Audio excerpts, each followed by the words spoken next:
আচ্ছা, visual বেসিকের database কানেক্টিভিটির প্রোগ্রামে এবার আমরা চলে এলাম। ঠিক আছে, এখানে ডেটাবেস কানেক্টিভিটির সাহায্যে অনেক রকম কাজ করা যায়, অনেক রকম জিনিস আছে।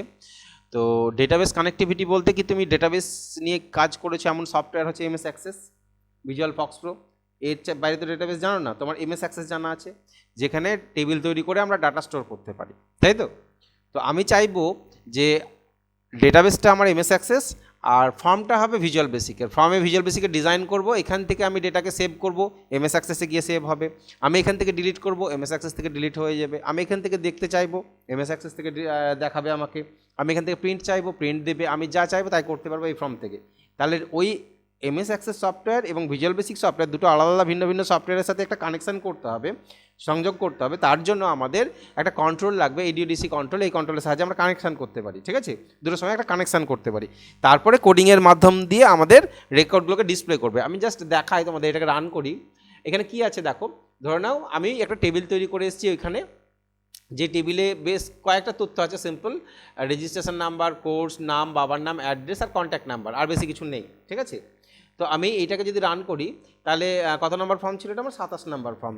27 নম্বর ফর্মটাকে যদি রান করি, তাহলে দেখো ওই স্টুডেন্টের আমাকে রেজিস্ট্রেশন নাম্বার দেখাচ্ছে, নাম, বাবার নাম, হ্যানাতানা এইসবগুলো দেখাচ্ছে, একটা এভরিজেবরি ফোন নাম্বার কিছু একটা আছে, ঠিক আছে? দেখাচ্ছে। এবার আমি এটাকে যদি নেক্সট করি, নেক্সট করলে এখানে তো নেক্সট বাটনে ক্লিক করলে নেক্সট হবে, কিন্তু বাটনে কোড লিখে নিই। প্রিভিয়াসেরও কোড লেখা নাই, সেভের কোড লেখা নাই, অ্যাড নিউয়ের কোড লেখা নাই, ফার্স্ট রেকর্ড, লাস্ট রেকর্ড, তারপরে তোমার ফাইন্ড রেকর্ড, ডিলিট রেকর্ড, কোনো কোড লিখে নিই। প্রত্যেকটা বাটনে আলাদা আলাদা কোড হবে, ঠিক আছে? তো এইখান থেকে নেক্সট করা যায়। নেক্সট করে দেখো পরের রেকর্ডটা দেখা যায়, 2 নাম্বার কে আছে? সুজয় দাস, অমিত দাস, পাইকপাড়া, এইরকম। আর আছে কেউ? ক্লিক করি, নাই। তাহলে প্রিভিয়াসে আসো, তাহলে দেখাচ্ছে আমার রেকর্ডগুলো। এই রেকর্ডগুলো আছে কোথায়? এই রেকর্ডগুলো আছে তোমার এতে, আমাদের যদি মাই কম্পিউটারে যাই, ডি ড্রাইভে ওর পাথটা হচ্ছে, ডি ড্রাইভে সুজয় বলে একটা ফোল্ডার আছে, তার মধ্যে স্কুল বলে একটা তোমার ইয়ে আছে, ঠিক আছে? এটা কী খুলেছি? আচ্ছা, এটা থাক, এটা ওপেন করি। আমরা মাই কম্পিউটার খুলি, মাই কম্পিউটারে গিয়ে মাই কম্পিউটার খুলে দিই। মাই কম্পিউটারে গিয়ে ডি ড্রাইভে যাই, ডি ড্রাইভে গিয়ে সুজয় বলে কোনো ফোল্ডার আমরা দেখে নিই, সুজয় সার্চ করে নিই। এই দেখো সুজয় বলে এই ফোল্ডারটা, এই ফোল্ডারের ভিতরে এই একটা ডাটাবেস তৈরি করা আছে এমএস অ্যাক্সেসের।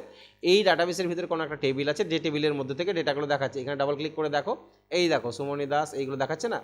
এই ডেটাগুলো ওখানে সেভ করা আছে। এবার কি হবে, এই আমি ওইখান থেকে সেভ করবো, এখানে সে সেভ হয়ে যাবে। এখান থেকে ডিলিট করলে এখানকার ডিলিট হয়ে যাবে। অর্থাৎ এখানে আমার এমএস অ্যাক্সেস করার দরকার নাই, ডেটাবেস এখানে ডেটা স্টোর করে রাখার জন্য ওকে দরকার, তাই ও ডেটা স্টোর করবে। আমি যা কাজ করব সব এইখান থেকে করব। আজকে এর কোডিংগুলো তোমাকে দেখাবো না, কানেক্টিভিটিও দেখাবো না, ঠিক আছে? এর কাজ হচ্ছে যে তোমাকে ডিজাইনটা করে রাখা। কি করবে? রেজিস্ট্রেশন নাম্বার, একটা text box, course text box, student name text box, father's name text box, address text box. এই টেক্সট বক্সটা কী করে বড় হলো? বড় করা হয়েছে, এখানে স্কল বারও নেওয়া হয়েছে। স্কল বার প্রপার্টি একটা আছে, স্কল বার যদি বোধ করে দাও, তাহলে এই স্কল বারই চলে আসবে। অ্যাড্রেসটা আমি একবার ভিলেজ পোস্ট হ্যানা করে লিখতে পারবো। জেনারেলি টেক্সট বক্সের ভিতরে তারা ইন্টারমেডিয়েট লেখা যায় না। দেখো তুমি যদি রান করি, 27 নম্বর ফর্মটাকে যদি আমি চালাই, ওকে করলাম, তাহলে এইখানে তুমি এন্টার মারলে কি নিচে লাইনে আসছে? আসছে না। কিন্তু এইখানে শ্যামপুরের জায়গায় তুমি যখন এন্টার মারবা, তখন এখানে কিছু লিখতে পারবা, আবার এন্টার মারবা, এখানে কিছু লিখতে পারবা। কী করে? এই দুটো প্রপার্টি আমাদেরকে চেঞ্জ করতে হয়।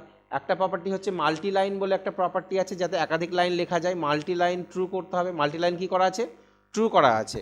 এবং মাল্টি লাইন ট্রু করলে হবে না, যদি অনেক লেখা চলে আসে, স্ক্রল বারে লিখে হবে, আমরা আপ ডাউন করে দেখতে পারবো। তাই আমাদেরকে স্ক্রল বার প্রপার্টিটাকে নিয়ে নিতে হবে। স্ক্রল বার যদি নান করে দাও, তাহলে স্ক্রল বার থাকবে না, লেখা যাবে ইন্টারমিডিয়েট, কিন্তু কোনো স্ক্রল বার থাকবে না। স্ক্রল বার দুই ধরনের হয়, হরাইজন্টাল নিলে শুধু হরাইজন্টাল আসবে, শুধু ভার্টিক্যাল নিলে শুধু ভার্টিক্যাল আসবে। আর যদি তুমি চাও যে বোথ নেবো, তাহলে হরাইজন্টাল ভার্টিক্যাল দুটোই আসবে, ঠিক আছে? তাহলে স্ক্রল বারটাকেও নিয়ে নিতে হবে।